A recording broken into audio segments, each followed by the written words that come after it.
This week we're really going to start to get into what I would consider chemistry. By that I mean we're going to start talking about atoms, and probably the first thing that comes to mind when you think of chemistry, which is the periodic table.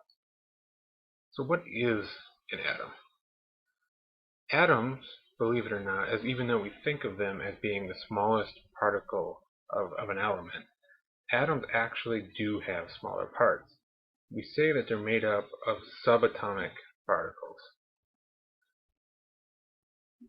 There are several different types of these subatomic particles. Some of them are outside what we call the nucleus, and these are called the electrons. These have a -1 charge, and we say that they're negatively charged.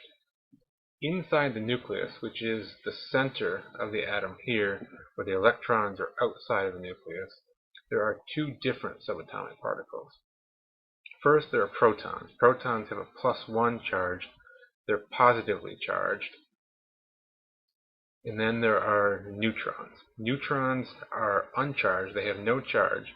At least in our class, neutrons don't do anything. We'll see on some future slides that neutrons add mass to the atom, but they don't actually do anything. So these are our three subatomic particles: electrons, protons, and neutrons. Actual charges are in this table in coulombs. These charges don't actually matter to us. What really matters are the relative charges. Remember, electrons have a -1 charge, protons have a +1 charge, and neutrons have no charge whatsoever. If we look at the mass of each of these types of particles, what we see is that in grams, each one is very, really small. What you need to see, though, is that electrons are really small, 10 to the -8, whereas protons and neutrons are 10 to the -24. So even though they're all really small, electron is almost insignificantly small. So when we start talking about the mass of an atom, it's just going to be the mass of the protons plus the mass of the neutrons. So here's another drawing of our atom. We have an electron cloud. So we'll talk more about what I mean by that. Outside the nucleus, the electron cloud, and then in the center is the nucleus with our protons and our neutrons. And if we zoom in, we can see the positively charged protons and the neutrally charged or no charge neutron. So if we went back and looked at that previous picture of the atom, what you would see is that the nucleus is a tiny little dot inside the atom. So the atom is 10 to the -10th meters in diameter, but the nucleus is 10 to the -4th meters. So it's 1/10,000th as large as the atom.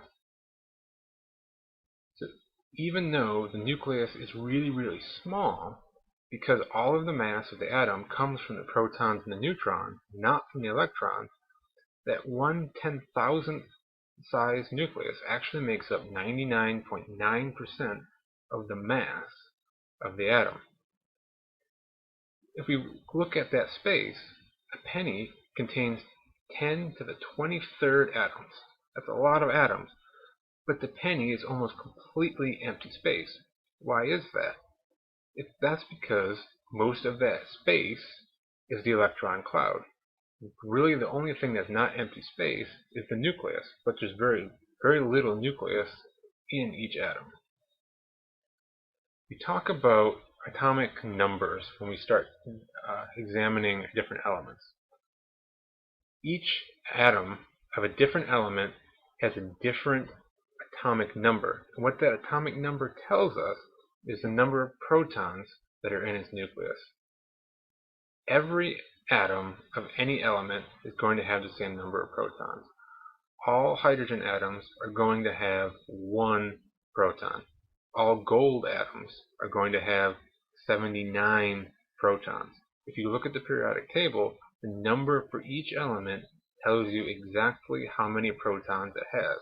If it has 79 protons, it's gold. If it has 1 proton, it's hydrogen. If it's hydrogen, it has 1 proton, If it's gold, it has 79. That is our atomic number. And like I mentioned, when you look at the periodic table, it's always going to be listed. It's never not going to be listed. There are other numbers on the periodic table, but it's going to be the most prominent one, and it's going to go up as you go down the periodic table. So, looking at the periodic table, this is gold. This is an example of what gold might look like on the periodic table. The one you're looking at may have another number down here. That's the mass of the gold. But this number is the number of protons. That's the atomic number.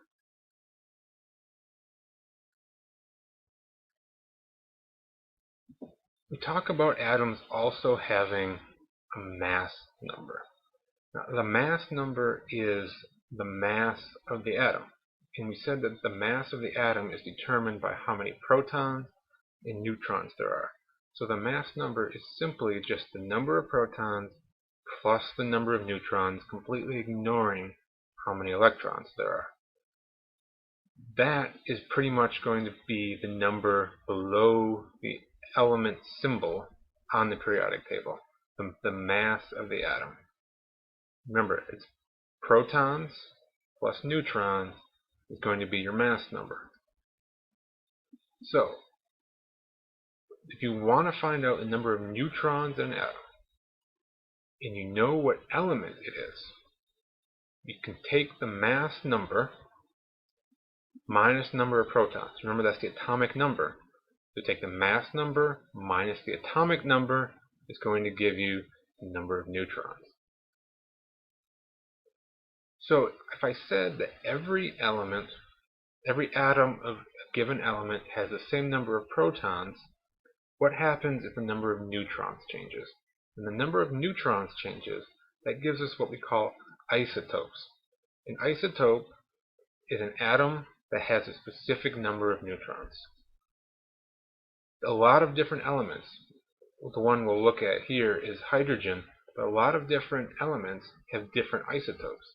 So even though one atom of hydrogen may have one neutron, another one may have two, another one may have three, but they all each only have one proton. When we start talking about using these atoms to our benefit, we may be better off using one isotope over another. Some isotopes are not stable, so they give off radiation. And so we can use that radiation for a lot of different things, including X-rays and imaging and things like that. So I mentioned hydrogen. There are 3 isotopes of hydrogen. There's H1 that has 1 proton. There's H2, which has 1 proton and 1 neutron. The 2 is the mass number. We'll talk about these symbols in a little bit. The 2 is the mass number, so if the mass number is 2, it's hydrogen, it has to have 1 proton. 1 minus 1 is 1, so it has 1 neutron. H3, again, has 1 proton, it's hydrogen. Its mass number is 3. 3 minus 1 proton equals 2 neutrons. So what we were just looking at there is called the isotope symbol. And there are a number of ways that we can write out a representation for any given atom. The one that we're going to see the most is written like this. And so the big letter, or letters, is going to be the element symbol. That tells us what element it is. In this example over here, we have a B. That's boron. The number up top here is the mass number. That's the number of protons plus the number of neutrons. For this atom of boron, it's a mass number of 11, and then the bottom number here is the atomic number, or the number of protons. So if you look at your periodic table, boron is number 5, so this number is number 5. In actuality, you could not write this number 5 here, and you would still have all the same information. Boron is always number 5, so this number will always be 5. The only number that can change is the mass number. Another way we can write that is simply say boron 11. Because we know boron has 5 protons, we know that boron 11 has to have 6 neutrons because 11 minus 5 is 6. We can shorten that just a little bit more by, instead of writing out boron, we can just write the symbol for boron. So that's B11. So here's an example. We have a picture of a nucleus of an atom, and it's asking us to determine the number of protons and neutrons.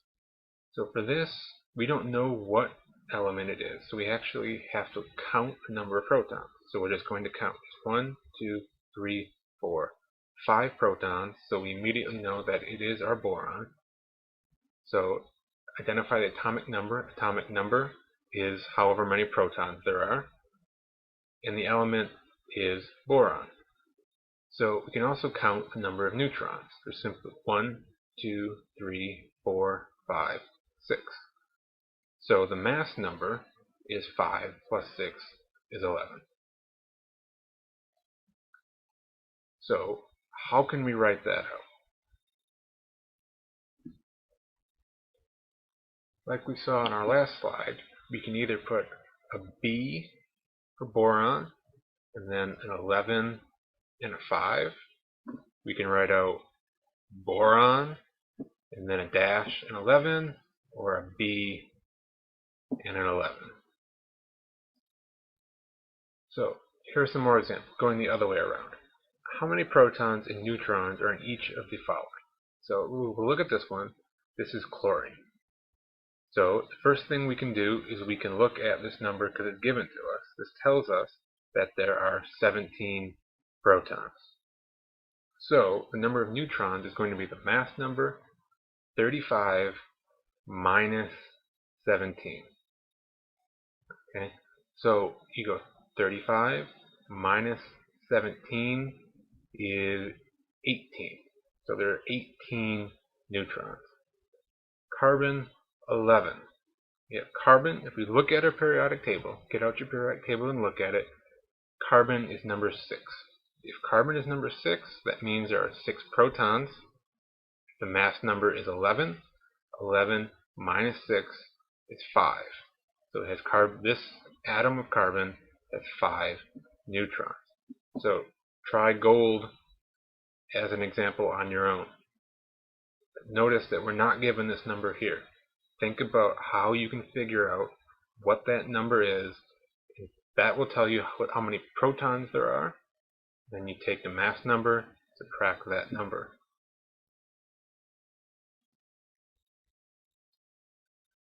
And if you do that math, what you're going to get is that 198 minus 79, gold, its atomic number is 79, 198 minus 79 is 119.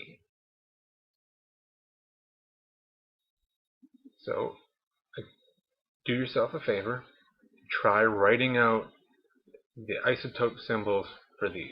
It shouldn't be that hard. Remember, the atomic number is the number of protons. That's going to be the lower number next to the symbol. And the mass number, which is already given to you, is going to be the upper number.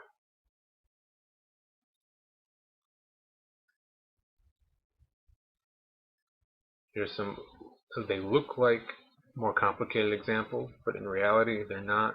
It's just a slightly more difficult subtraction problem. So now that we've done that, you have an idea of what we're going to talk about today in class. You know what an atom is. There's electrons outside the nucleus, protons and neutrons inside the nucleus, and you have an idea what a mass number is. See you Tuesday.